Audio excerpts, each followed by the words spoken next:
while, you know.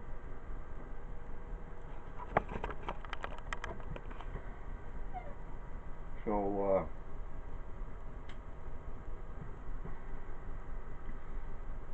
yeah, Freddie's dog went out. Walter, beautiful, beautiful. What do you call him? Black. He's a black dog, but I guess he was a retriever, right? I think a lab mix. A lab, Labrador. I get them mixed up because they're the same head shape and everything, just the different colors. Labrador, black color. But he lived in the water. He'd come up here and hang out. He'd knock everything off my table with his fucking tail. He had a dinosaur tail. But he was a lovely dog. You know, because I have the little beagle here. God love her, Ruby. And because she's in such sad shape, I can't hug her and hold on to her like I want to. You know what I mean? Yeah. But when Walter'd come up, you could. He was a big fucking dog. You could wrap right around him. You know, you had a living creature right there. You know. Fred only had him for 6 years. Yeah. So he must have been pretty old when Fred Well, found him on the road, yeah. Well, I could tell by his muzzle that he was older than that, but you can't call, you know, just by the muzzle, you know. When you see the muzzle getting colored, and now with the beagles, they call it a cape. Right behind her white back there, yeah, they produce a cape. Yep. And that cape, the older they get, gets longer and longer and more colorful. It takes on all three colors. She's having a dream right now. Yeah, she's a happy dog. Except she fouls herself when she lays down, and I got to get that to, you know, to clean up a bit. But I can't wet her down because it's winter. You can't get a dog wet in the winter. No, they get cold, you got troubles. So, yeah. So now I have to get in touch with my computer people. I've been looking all over for my cigars. Moneymaker Cigars went out of business, and that was a family I got to meet in. Didn't we just move boxes of cigars in your shop? Yeah, they were all them Bravo 100s. Aren't they full? Empty. Oh. They have pictures in them, maybe. All my photographs. They're heavy boxes. Yeah. And Grave and Son was and I talked to Mrs. Grave every time I called up to make my order.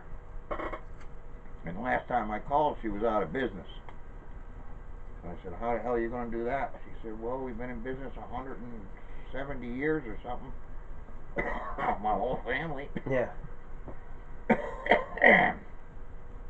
And we got to go out of business. Well, of course, it's a business. I'm not going to try and find out why you went out of business. You know what I mean? Yeah. So she said, well, I got as many as I could. Forever 100s. About $84 a box. That's after goddamn New York State put taxes on everything that was tobacco. And otherwise it was like 69, 74. And good cigar. Just a wonderful cigar. Maduro. These here. Sweet, good tasting cigar. Burn white ash. Sweet as can be, no burn. Smoke them right to the end.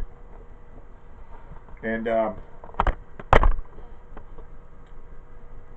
so I'm on the trail of those and find out the business goes. So now I got to duplicate those, and I have about 8 left. So I'm going to go down to the cigar store in Kingston. I called up the guy there, is Sean, and I said, listen, I got me an oxygen machine.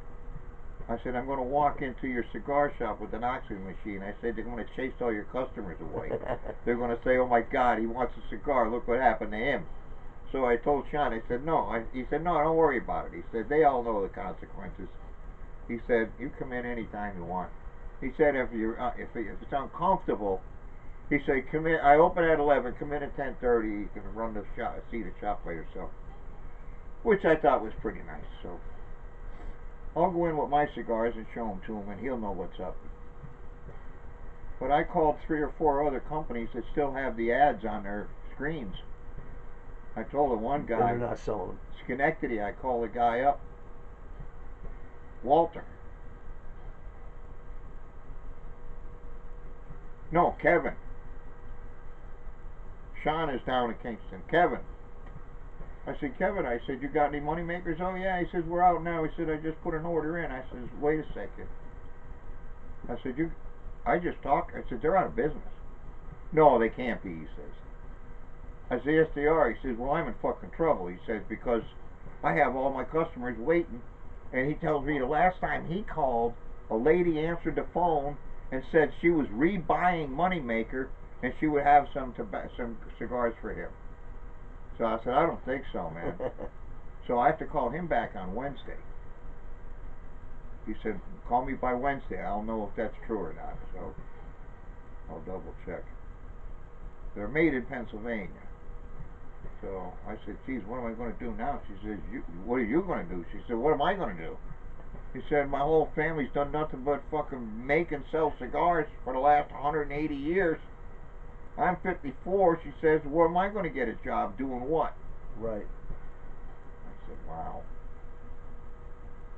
We don't take care of the good stuff. That's wrong. We don't hold on to the good stuff. Everything that's been important is gone. How to make a washing machine, that's in Europe now. How do you make a horse halter? How do you make a saddle? You know? You're talking 2-3 people in America. Maybe. No.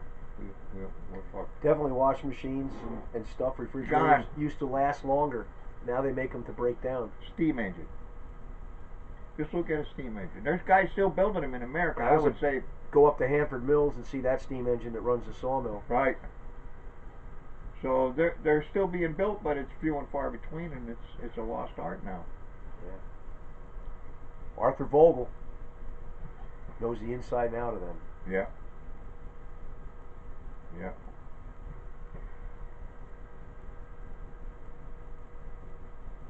Well, what I'd like to do now, once I get this camera working again, is to like to read some poetry. I'd like to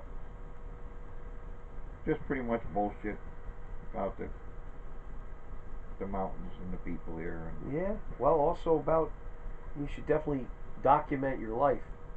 Well, my life is documented. See, in the bottom part of this cabinet, there is a shelf this wide of everything I ever wrote in my entire life, including a diary of my journey across the country up into Canada and back again, and secret love letters from women that were madly in love with me and vice versa, with photos that nobody knows about. Right. Except me and the girl. God love them. And she's passed.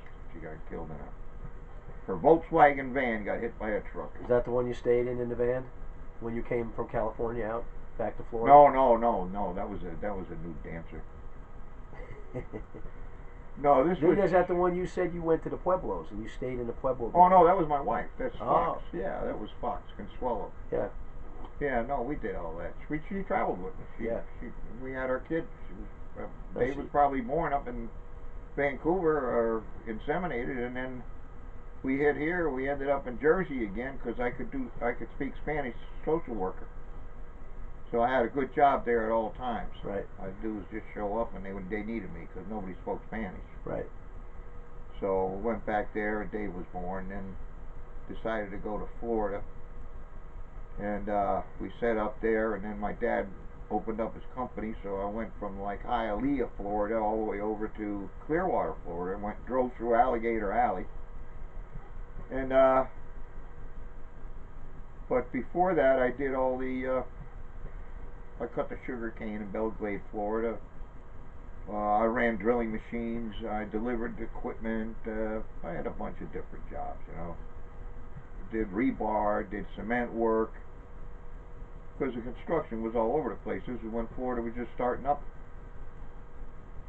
So you could start on one street, and next thing you know, you're on another street. And you start off building curbs, and then you were doing sidewalks, and then you were putting doors on buildings, and then you were loading the buildings with drywall so that they could, you know, put the drywall in. You're riding a high-low. You're dropping them off on the upper deck.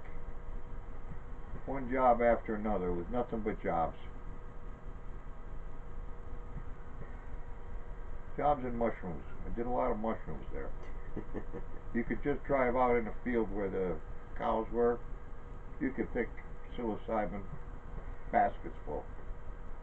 You know, it was against the federal law at the time, but no, the cops didn't know what it was. They had no idea. It was cow shit with mushrooms in it. Well, yeah, if you had cow shit, yeah, they come right out the cow shit. Yeah. Yeah. They loved it. I did a lot of those there, and then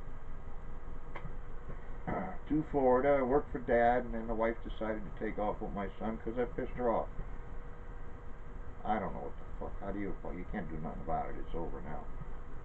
But then she held my son for 6 years. I never got to see him. She was up in here. She was hanging out with Al, Torella, different friends of mine that I had introduced her to when she was in Jersey. They were up here, and then they had a network going. But then she moved around. She didn't want me. She didn't want me to get my son. So I took all my vacations coming up here looking for my son, and I got to see the area and everything. But then I'm over by Peg Leg Bates in that Hooper shed. You know where that is, right? Yep. And she knocked on the door and said, "Here, take your son. I can't put up with him anymore." How old was he then?